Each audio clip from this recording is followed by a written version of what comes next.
forward. Welcome, everyone. It is good to have you for this Lunch and Learn. And we welcome Patrice Powers Barker as our speaker. And Patrice, I'm going to let you introduce yourself. I think that's always just the easiest thing. That's great. But I will open with a quick prayer and then you can just take off. Thanks, Sharon. For this beautiful day and the sunshine and the wind, we thank you. We pray that you would be with us in our conversation, be with Patrice, give us new wisdom and insight for the living of these strange and sometimes difficult days. In the beautiful name of you, oh God, we pray. Amen. All right, take off. Yeah. So I just had this question up there just as we were kind of waiting to start. And basically the question is, what are you looking forward to in the next few days? And we won't even spend too much time on this because as we get into it, we'll look at that topic of kind of future visioning a little bit. But so I appreciate those in the chat. You're more than welcome to use the chat during this time. If you want to unmute, you're more than welcome as well if there's anything you want to add.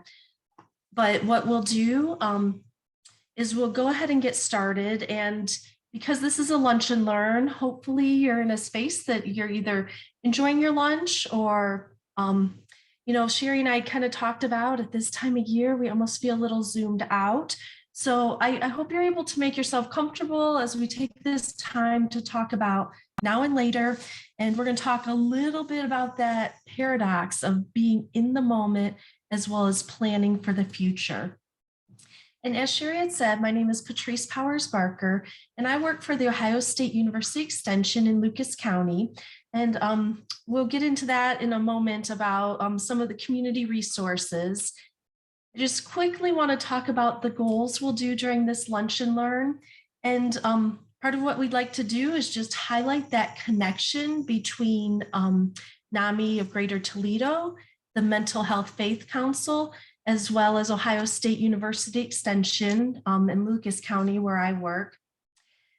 And part of the content will be about reframing our messages related to unexpected life transitions. And with that, hopefully, maybe we'll identify some ways to reduce some stress, maybe for ourselves personally, or certainly the communities we work with. And with that too, we wanted to share some short activities or resources that hopefully you can use personally with your work, whether it's volunteering, whether it's, your paid profession, if you're working with families, or if you're working with a faith home in that community. So that's kind of what we'll do during this time. So just to talk about very briefly NAMI of Greater Toledo, as well as the Mental Health Faith Council and OSU Extension. I am honored to be part of the Mental Health Faith Council in this Greater Toledo area. And that Faith Council is just some of the work that's done by NAMI of the Greater Toledo area. So I'll just take a short moment to talk about kind of these 3 different organizations. And certainly we have different work, day-to-day work, but then that overlap of the work we're going to do of trying to reduce some stigmas related to mental illness and have resources for our community members. So NAMI of Greater Toledo, NAMI is a national organization for mental health and wellness, but in the Greater Toledo area. The work of this organization is to provide support, education, and advocacy for individuals as well as family members who are living with mental health challenges. And that work is done in a lot of different ways, but we just really want to remind people you are not alone. And so they have a lot of different resources. And I forgot to mention that at the end of this, we'll be sharing a link. So everything that's mentioned in this presentation, there'll be an online link. It's essentially a virtual handout. So you'll have links to any of these resources and organizations. So you'll have access to that NAMI of Greater Toledo and see what resources might be useful for you or for the members you serve in your faith communities. And with that, today, what we're talking about when we talk about mental health and wellness, my work is educational, so a lot of it's kind of preventative health and wellness. But we realize during these very trying times, people may be dealing with very serious topics, and we want people to have that contact and information if they're in crisis. So NAMI of Ohio is really a good contact for, or Greater Toledo is a good contact for that. Also, there's a hotline. So this hotline, you'll have a link to that, but I'll go ahead and say the number since we're recording this. You can call that number at 419-904-CARE, or that's 2273. So that crisis care line can help connect people with what their immediate needs are. And so there was a meme that I had found and read just a couple of weeks ago that I thought, wow, this is great, kind of personally, as well as kind of professionally with those we might work with. That if I would ever ask a friend or a loved one and said, have you considered seeing a therapist? It's not a critique, and it's not to put them down. You just really can't handle what you're dealing with. And the quote on this meme says, what I'm saying is, have you considered that you are worthy of an unbiased, safe, and productive opportunity to process your experiences?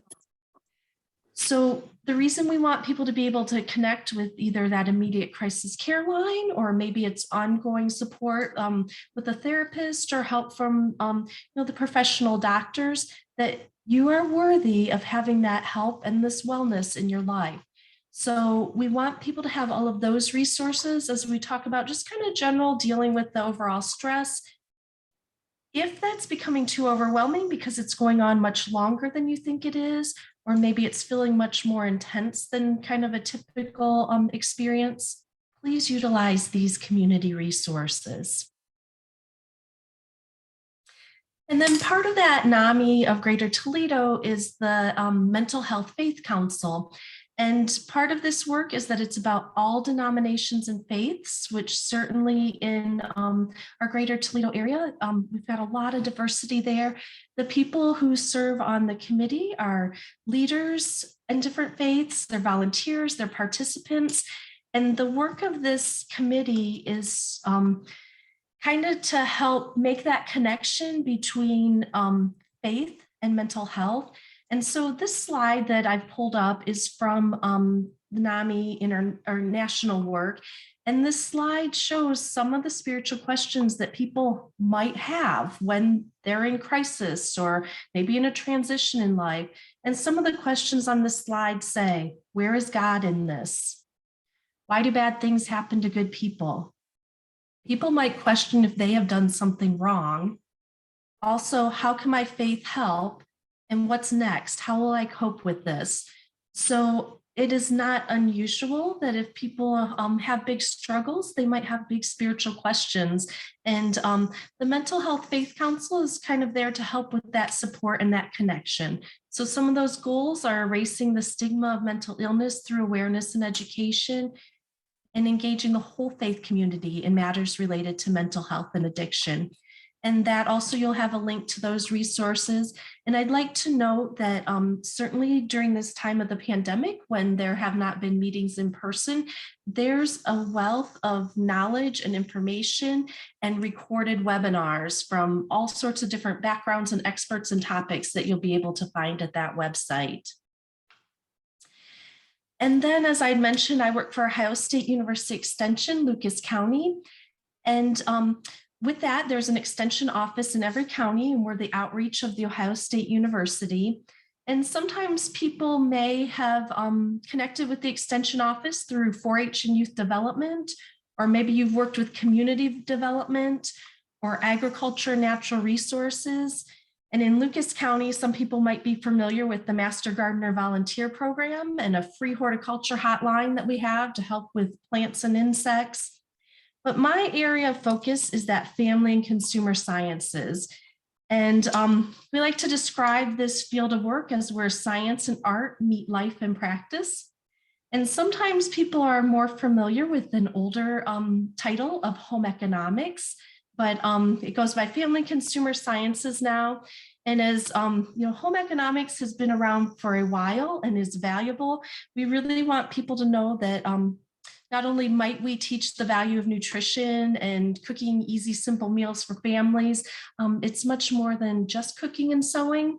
So this slide shows family consumer sciences and that wholeness wheel, looking at individuals and the different dimensions of the spiritual, environmental, financial, career, creative, social, physical, intellectual, and emotional.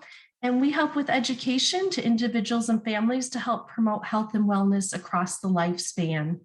So in Lucas County, what that looks like, some of our topics might be on nutrition, they might be on mindfulness. I get to work with local foods and food safety. So if you ever have a question about canning vegetables from the garden, you can contact our office. And some other topics that kind of touch on the financial wellness of the family is household budgeting, first-time home buyers education. So these are all covered in different ways and at different ages when we work with the community. And so with that, using that family science, our work is relationship focused, it's evidence-based, it's strengths orientated, it's preventative, and it's translational. What is that research and how can people put it to best practice for themselves and their families? So hopefully from this, you can kind of see where that overlap is from these three organizations. And I also want to highlight that there's other organizations represented that work with NAMI as well as the Mental Health Faith Council, but kind of that sense of education and preventative education and helping families cope with stressful times, and then also getting them connected with specific resources for specific questions related to mental illness is the work and that you can connect to from these organizations. So with that, I'm going to ask two questions. And with these two questions that might seem really simple, I'm going to give the example of how a very busy brain might even complicate these questions. So the two questions are, what time is it and where are you? So if I was in the middle of multitasking or feeling really stressed out and I was asked these questions, my brain might go into thinking mode and overanalyzation and try to, protect myself from whatever the right answer might be and getting that right. So if I might be asked, what time is it? I could look right now and see what time it is on the computer, but then be like, oh, is that the same time as the clock behind me? And are we talking Eastern Standard Time, or what do you really mean by what time it is? It could kind of become that much of a spiral and a question. And kind of the same way with where are you? Well, we're here on a Zoom webinar, but do we literally mean where am I, what address I'm at, where I'm at on this computer? But what I'm going to tell you for this time together in this Lunch and Learn, I'm going to give you the two simple answers so that your brain doesn't have to be wondering and racing around. And we're going to use the answers to those questions. What time is it? And where are you? And those answers are now and here. So what time is it? It's now. Where are you? You're here. And once again, this doesn't mean that our brains aren't going to jump ahead and be thinking about different things, but we're going to kind of use this as just a basic little kind of callback to this moment as we kind of go through some of these tips of dealing with all the changes and uncertainty that is often going on around us. So with that, I'd like to use just this tiny little bit of information from family science that these non-normative or unanticipated life transitions. We kind of have an expectation what a typical life cycle would look like, and even family life cycle. And we kind of look at that path ahead and certainly usually have, positive images.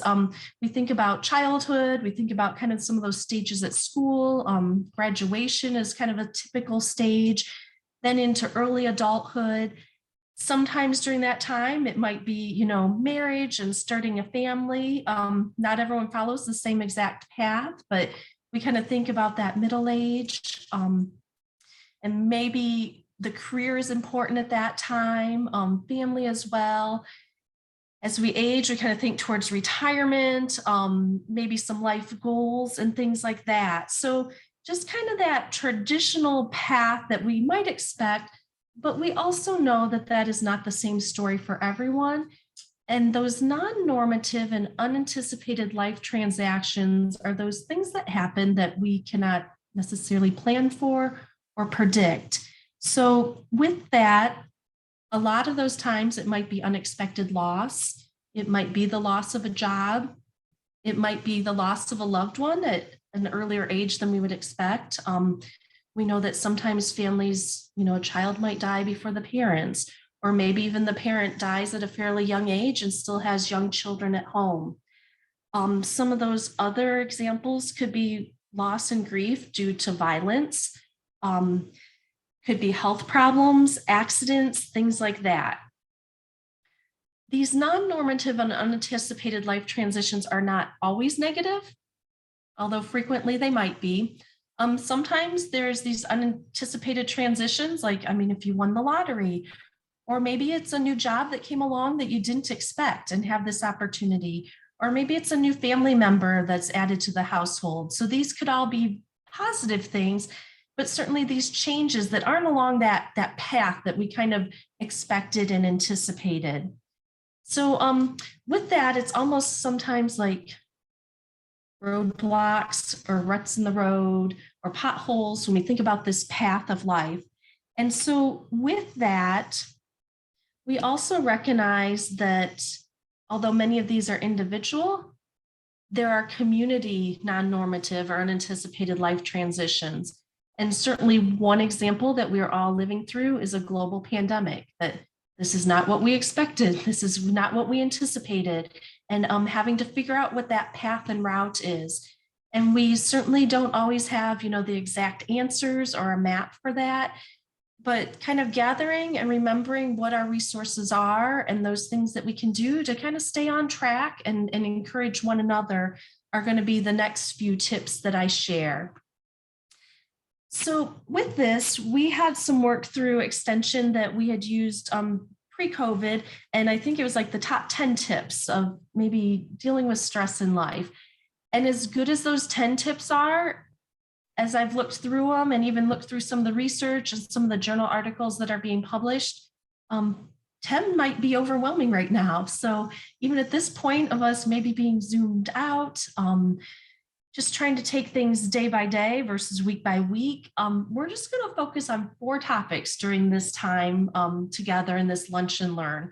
So with this theme of living in the moment and planning for the future, we're going to look at a little bit of the research and resources behind the topics of acknowledging the good and the bad, being in the moment, planning ahead, and then we'll talk a moment about that paradox, about being in the moment as well as planning ahead.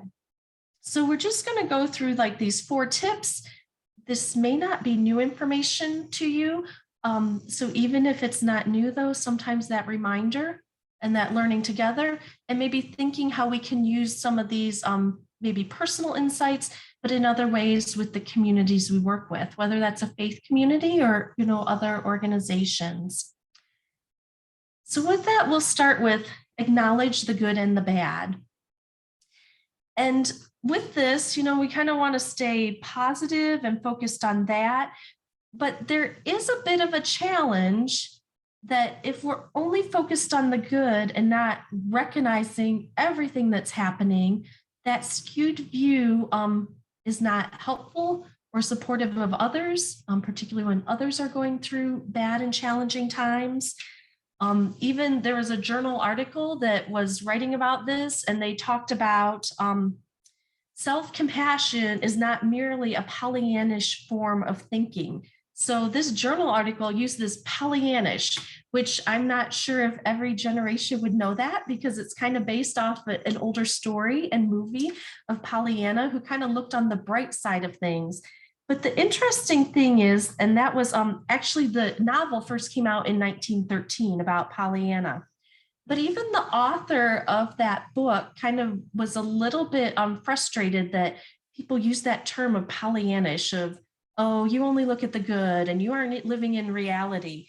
And she said, as that slang became more popular, she defended her work by saying, I have never believed that we ought to deny discomfort and pain and evil. I have merely thought that it is far better to greet the unknown with cheer. So even with that slang of Pollyannish attitude, recognizing the negative and recognizing that this is part of life was even part of the intention of that author back in 1913. So this is just kind of another quote to show that acceptance is not the same as approval. So I can acknowledge that a situation is wrong or unfair. I can say that I don't approve of it, that it needs to change, and I'll change it if I can. But if I recognize that the situation is beyond my ability to change, at least for now, the healthy response is to let it go. So once again, that point of acceptance is not the same as approval.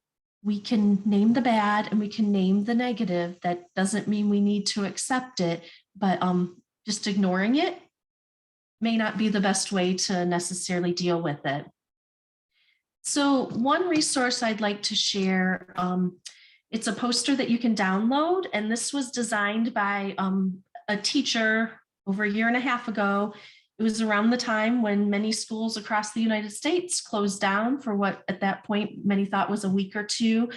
And so during that time when students were at home full time, and sometimes the adults in their life were at home full time because of work, but this teacher designed this poster. And this too, you probably heard of it or thought of it or seen posters like this in other ways, but this poster is designed to look like a full moon, and it has the wolf on there, but within that round circle of that full moon has things that are listed that I can control. And outside of it, beyond that circle of that full moon, are the things I cannot control. And so this poster is something you can download for free if it's of help. And like I said, it was designed by a teacher and used for students. She designed it for the use for her students and their families at home, but it could be used in the classroom. It could be used in our meeting spaces. It could be used in our work sites to really kind of focus on, okay, these things I cannot control, I can let them go, not put my energy into them, versus these things I can control, these will be the things I focus on. And so sometimes having those visual reminders in those moments when our brains are jumping all around, when I gave that example, my brain jumping all around, where it's like even, okay, what time is it and where am I? What can I control? What can I not control? Sorting it out and just focusing on those things you can control can sometimes be helpful. And this can be helpful at kind of all ages of the lifespan. And that too, you'll have the link to that if you're interested in downloading that poster. Now, one other activity that kind of goes along with this, naming the good and the bad, as well as kind of naming those things we're looking forward to, is called Rose, Thorn, Bud. And you may have done something very similar even. Sometimes it's kind of like naming the highs and the lows of your day. So this Rose, Thorn, Bud activity is very similar to that. You could use it for the day. You could use it for what's going on this week. You could use it at the opening of a meeting. But using that rose, thorn, bud is thinking, okay, what's that rose? What's that one really good thing that's kind of stood out as the good? What's the thorn? And this is naming that bad, that negative, those hard things. And what's the bud? What is something you're looking forward to? So we just did that really basically at the beginning, you know, what are you looking forward to? And some of us had put in there the weekend. With that, we'll talk a little bit more in a moment about that anticipation for those things that we're looking forward to, how that can be helpful for us in our life.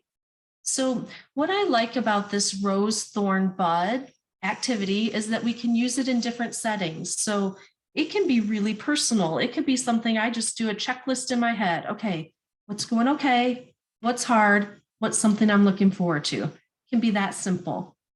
Maybe it's more involved. Maybe it's a prompt for a journal article or for your own writing and just kind of using that, the rose, the thorn, the bud. Maybe within the household or family, I've seen it suggested using this like at the dinner table, kind of that conversation and kind of that reminder to one another about naming the good, naming the bad, as well as what we're looking forward to. It certainly can be used like at the opening, like at the work site, or maybe it's a committee meeting or something like that. Just have a quick check-in.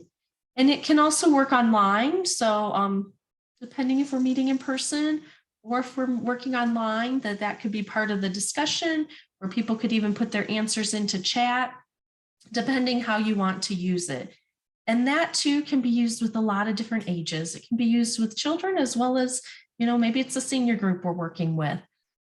Just that check-in and that naming, not just the good, but also recognizing we can name the difficult as well. So that was kind of just as we talked about acknowledging the good and the bad. The next point is about being in the moment. And so with this point, the picture we have on the slide, it's actually just a stock photo, but it's a picture of a man playing a trumpet. It looks like he might be outdoors. There's kind of some green behind him. I know not everyone is necessarily on the call looking at the picture, but I kind of love this picture because it could kind of bring me to a different time. Looking at this, I could almost imagine, 2 or 3 summers ago, sitting at like the downtown library when they had the brown bag lunch picnics, right? You almost feel that, you can feel the temperature around you outside, you can hear that music, be there right in that moment. And sometimes there's different things like that, like music, or like those memories that we can just really recall and be right there in that moment. Often those things might be really enjoyable, right? But that goal of helping our brains be in this moment kind of helps alleviate a little bit of the extra stress and those extra questions about, okay, what time is it? Where am I? What is going on? Okay, I am here and it is now. So with that, being in the moment, pre-COVID, one of the programs that we offer through OSU Extension is called Mindful Wellness. So it's just a basic introduction to what mindfulness is and how it can be used as a healthy habit in life. But what I found pretty interesting, reading those different journal articles, especially through the pandemic, so many recommendations were use mindfulness. And it's maybe becoming a little more common, kind of like those other health and wellness reminders about, eating healthy, getting enough sleep, getting our physical activity, just kind of those basic human needs, but that mindfulness practice can be healthy for our physical and mental health as well. So the definition that we use from OSU Extension about practicing mindfulness is from Jon Kabat-Zinn. And the quote is, mindfulness means paying attention in a particular way, on purpose, in the present moment, and non-judgmentally.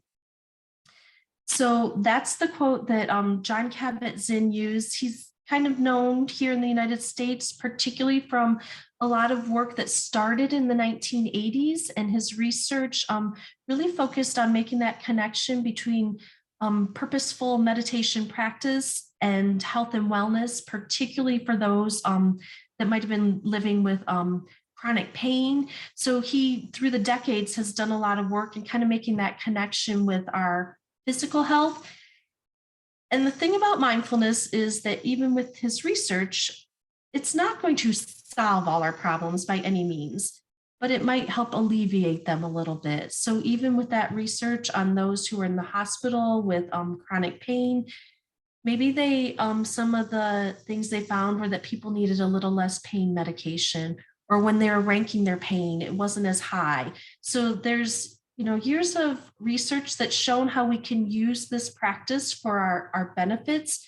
But I do like to kind of give that caveat. It doesn't solve all our problems, but it's another tool we can use. And it's certainly a tool that's been recommended throughout the pandemic. Now, the next slide has that same definition again by Jon Kabat-Zinn. I'd like just a moment to talk about mindful prayer, meditation, contemplation, those times when people are really connecting with their faith and spiritual beliefs. And one time, I'd done just a basic introduction lesson on mindfulness, and we kind of talked about what points in time do you use mindfulness practice. And someone had shared that they did during prayer. And I thought, wow, that is a great example, because ideally we would be, right? We would be following this definition. So if it was during that time of prayer that we're paying attention in a particular way, we're choosing to do this on purpose, in the present moment, and non-judgmentally. So that individual's example was a great example. And kind of like my example earlier of how our brains can just jump around all the time, we certainly could do prayer that is not mindful. Maybe we're just going through those memorized words. Maybe we're kind of there in that space and going through that prayer kind of on the outside, but our mind's jumping around on the inside. So kind of this idea of being present here and now, that we can bring it to a lot of different aspects in just our day-to-day life. It may not be those moments of, pure joy that we want to be there in the moment. It may kind of be those nonchalant things that happen throughout the day. So with that is just that reminder then kind of about acknowledging the good and the bad. Throughout life, there will be challenges and joys. We know that. With that, mindfulness practice offers a space that's beneficial for the times and moments of pain and frustration, as well as the moments of excitement and enjoyment. And so what I'm going to do next is just invite you to do a very short mindfulness practice. This takes just a few minutes. I like to use this one just to show that it can be kind of basic. It can be a way to kind of help bring our brains back to the right here and the right now. And so what I'll do is talk you through this mindfulness practice. And this is about the three senses. So the nice thing about this is you don't have to have any props. You don't have to do anything extra. You can do this wherever you are, whether it's those moments of excitement and joy and just kind of want to soak up that moment. It could be in those times of, even physical pain and just kind of want to focus and kind of work through that. And it could be in moments like this, in the middle of the afternoon, during a lunch and learn, nothing extraordinarily different or spectacular, but we can use this as a check-in. So what I'd like to invite you to do is just make yourself comfortable wherever you are, whether you're sitting in a space, whether you're standing.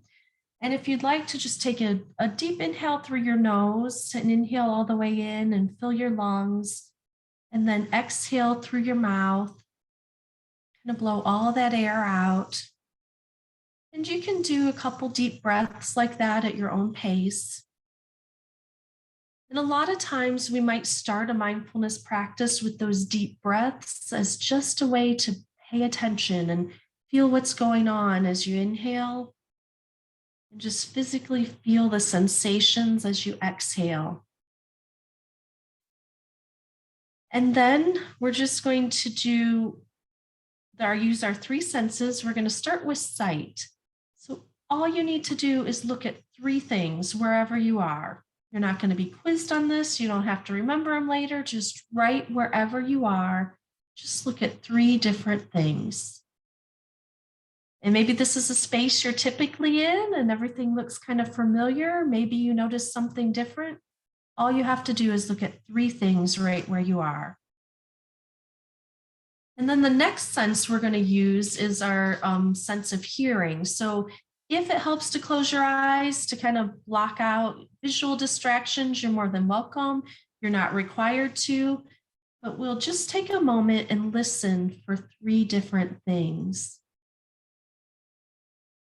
And with that, it might be something very obvious, like I'm speaking to you. That might be one of the things you're hearing. It might be sounds in the room or space where you're at. Maybe it's even sounds you might listen or hear and focus on that's outside of the room you're in. But all we're going to do is listen for three different sounds.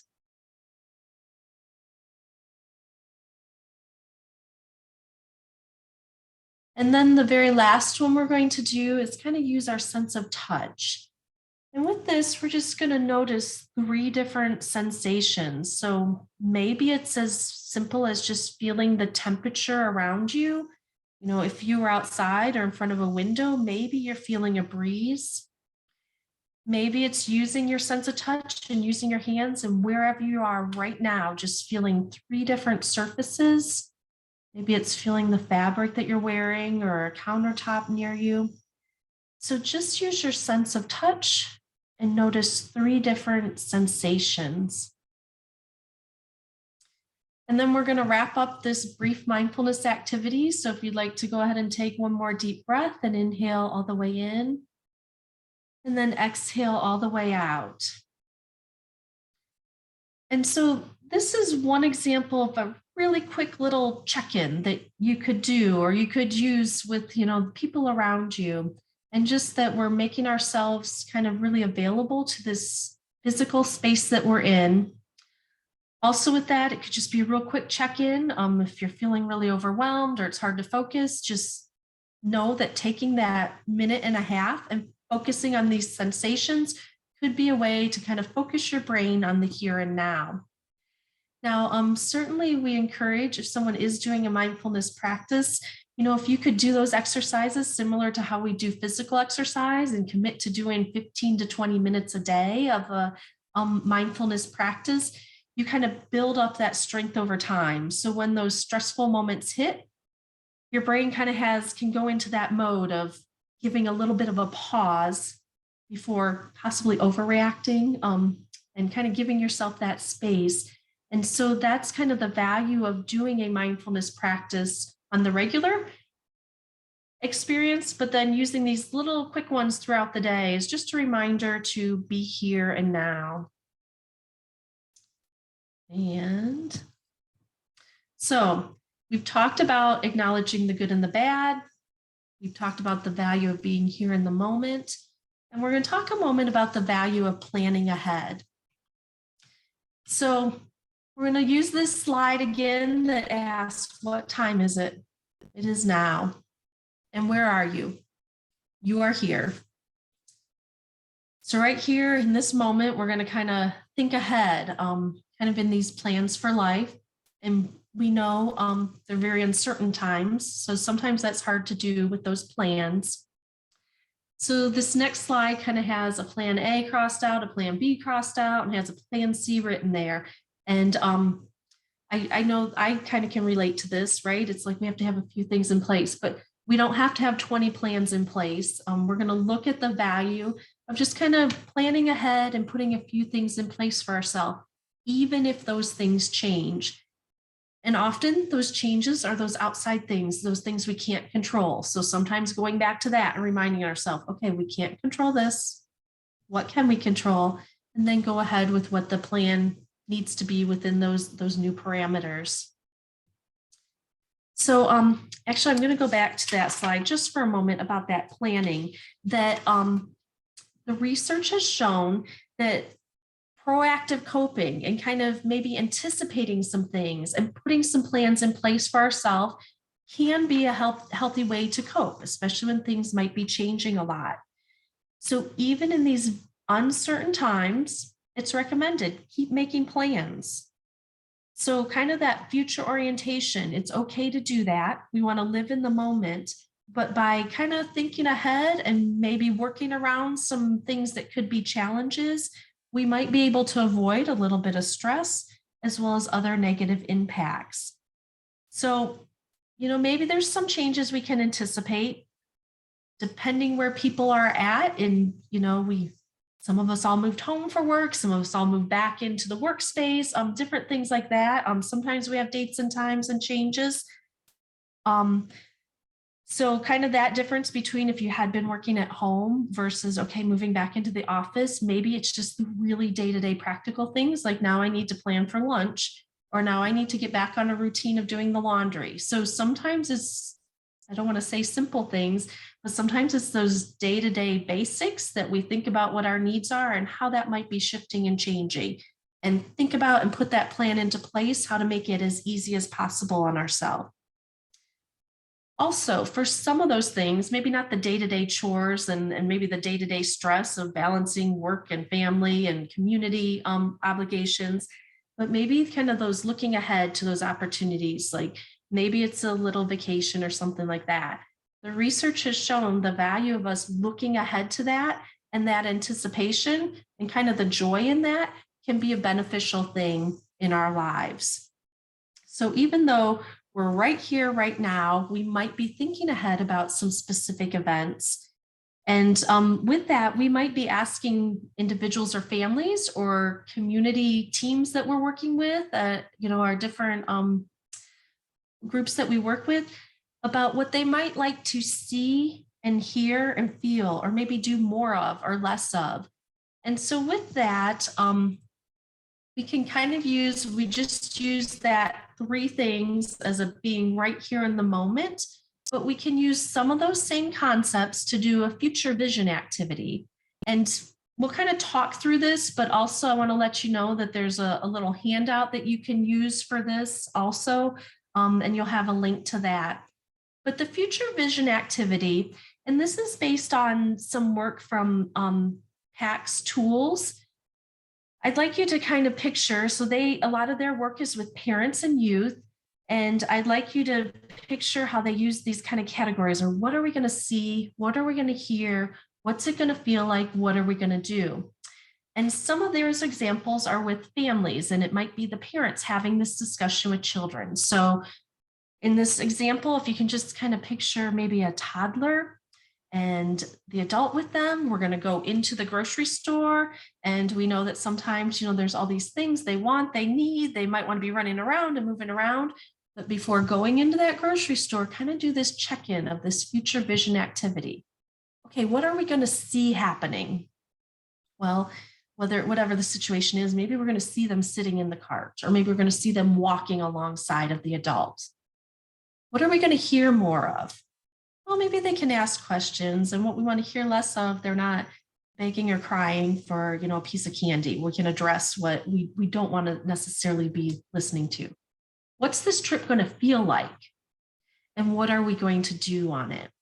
So, like I said, kind of the inspiration for this was originally from this work from PAC's tools, but we can use this same concept for ourselves, for our households, for the communities we work with. So maybe it's an actual meeting as we kind of vision what changes might be happening, or I kind of think, we're at the end of October now, we're getting into those last few months of the year. Maybe it's making plans for next year. Maybe it's about, services at the end of the year that we might be making choices about. And this can be used as an activity with adults. And so whatever that event is that we're going to be putting these plans into place, if we could go and take a 1-minute video, what would we see going on? What do we want to see more of? And what's it going to sound like? What are we going to hear? And we want to list those things.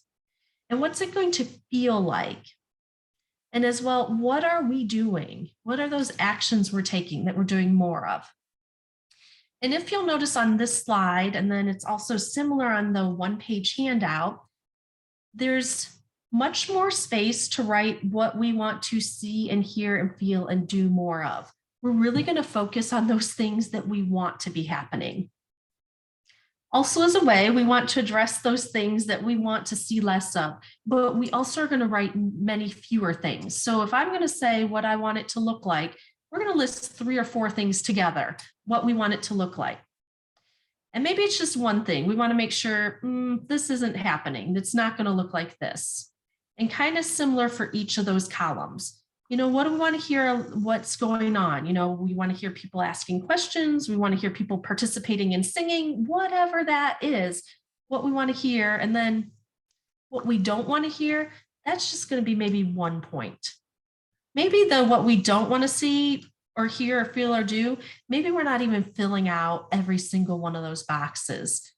But those things we want more of, that are more the positive things that we're planning ahead for with this future vision, we want more examples of those. And the things that we want less of, we just want 1 or 2 examples. But it kind of helps us maybe have a discussion, kind of helps us be on the same page, kind of know what the expectations are, and then put those detailed plans in place behind it to make that future vision happen. So like I said, that's kind of an actual worksheet, or it could be a quick discussion. It might be at the beginning of a meeting. It might be within that family household.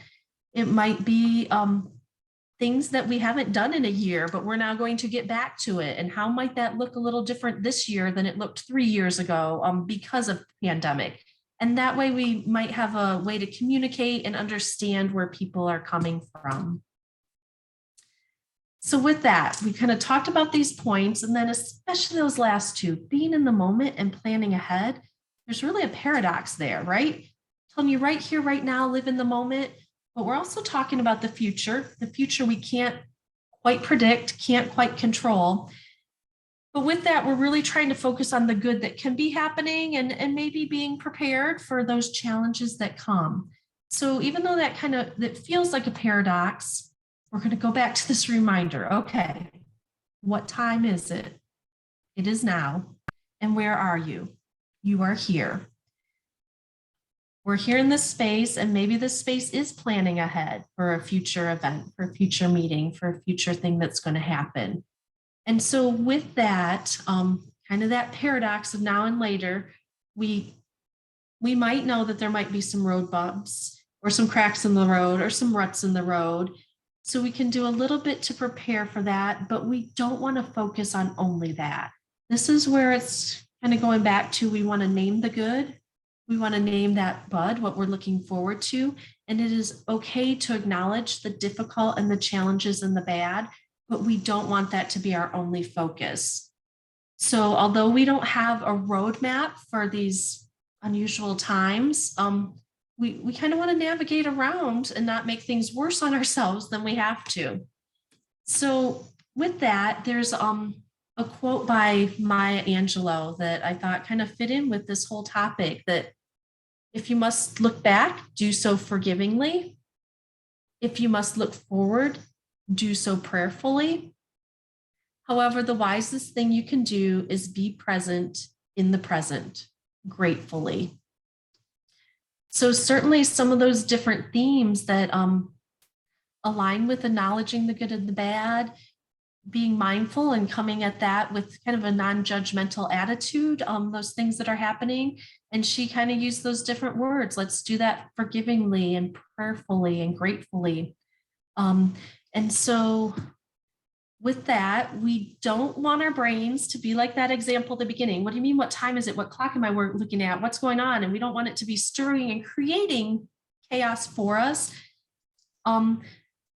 So we don't want it to be worries that we're working over and over in our head. So are we truly, if we're preparing for success in the future, or am I worrying about the future?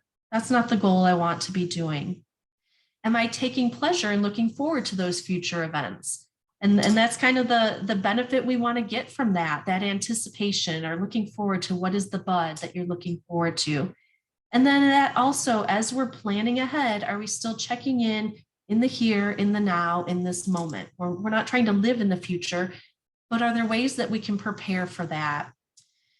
And so with that, kind of that, if you must look forward, do so prayerfully. The next examples are just kind of some basic day-to-day examples, not these, wonderful, great highs in life, certainly not those low ruts and big challenges, but just some of these things that we kind of have to work through, and just some examples of how that looking forward and planning ahead can also be part of the moment right now and living in the moment. So when we think back to that picture of him playing that music on the trumpet, and maybe you can even kind of hear that music, practicing that musical instrument right now is what allows people then later in the moment to be able to do that, improvise for that jazz performance. And as we kind of talked about, practicing mindfulness right now, if I can figure out a routine, how to practice that on a daily or every other day, practice it now is going to give me additional benefits in the future. So something as basic as, maybe it's a weekend trip coming up and I can look forward and anticipate that, but getting the packing done now is going to make it much easier when I'm on that trip and having what I need. I don't know if there's any gardeners on the call, but we could still get those garlic bulbs in the ground now for next year's harvest. Maybe it's choosing a greeting card or a gift that we're choosing now that we'll be sharing later with a loved one. Particularly for our students, maybe it's that reading and studying right now. It's that test that's in the future, but we're then prepared and able to do that in the moment. Maybe it's different families, especially as we compare to past years of maybe not getting together in person. Maybe it's child-proofing the living room right now for a visit from the toddler grandchildren as they come for a visit. So then we're in the moment with them later. And maybe it's as practical as buying the groceries now for the meals later this week that we might be sharing with other people. And to kind of highlight my Angelou's quote, maybe it's prayers of gratitude right now for unknown future blessings. And then my hope for you, the educational sense, maybe participating in this webinar right now might help you with preparing for something, that information you might use later for yourself or with those that you serve and the communities you work with. So with that, I'm just going to kind of go over these last 4 steps again and think about, okay, maybe there's an ideal you had, maybe there's a memory you're like, yeah, I used to do this. So between these 4 tips, is there something that maybe you're doing that, congratulations, give yourself credit for doing that? Is there something new that you're like, oh, maybe I could start doing that, or maybe I could use that tip? So with those 4 points we talked about today, acknowledging the good and the bad, being here in the moment, also planning ahead, and then just kind of understanding that paradox of now and later, so we aren't necessarily worrying about the future, but kind of prepared for that. And so what I am going to do is, if anyone wants to unmute, or if you want to type anything in chat, if there was anything that you're like, yeah, that was helpful, and I would hope to use this, I'm going to flip forward through the next couple slides, and I'll put that link in chat as well where you can get to it. But please feel free if there's any questions or if any insights or things you're going to do for future success. I'd love to hear that. This next slide, as you can see, it's small print. These are the resources I use. I want you to know the references, but I do not expect you to read through these on this slide. All of them are also listed on that web page. And so that website, it's a Go link for OSU. So it's go.osu.edu/now and later. And with that, I'm just going to go to the last slide. It has that same website. It has my email. You're more than welcome to certainly contact Extension for any educational purposes, but also a reminder that on that website that I just gave you, it's going to have the links to NAMI as well as the Mental Health Faith Council. And then the things we talked about today. There's some links to some blogs from OSU Extension, as well as that future visioning handout. So that's what I have for you. And I'm looking, let me see if I can grab. So I don't think, oh, you like the mindfulness activity, easy to implement anywhere. Yes, and I've seen others that are just as good, like even about like if you feel an anxiety, it's like, look at 5 things and here 4 things, and it counts down. But in my mind, just knowing those 3 things is really feeling very overwhelmed. So yeah, it's similar to other things, but your slide was really helpful with that too. Just the different colored berries was easy to like. It was so simple. Good. I liked it. Yeah, isn't there that KISS, keep it simple, silly, right? Acronym. Yeah. Well, thank you, Patrice. That was Sure, really good. If everyone could type in your email address into the chat, that would be super helpful so that we can send out information to you. And some of the slides and handouts, that would be very helpful. And then Jennifer, the planning ahead ideas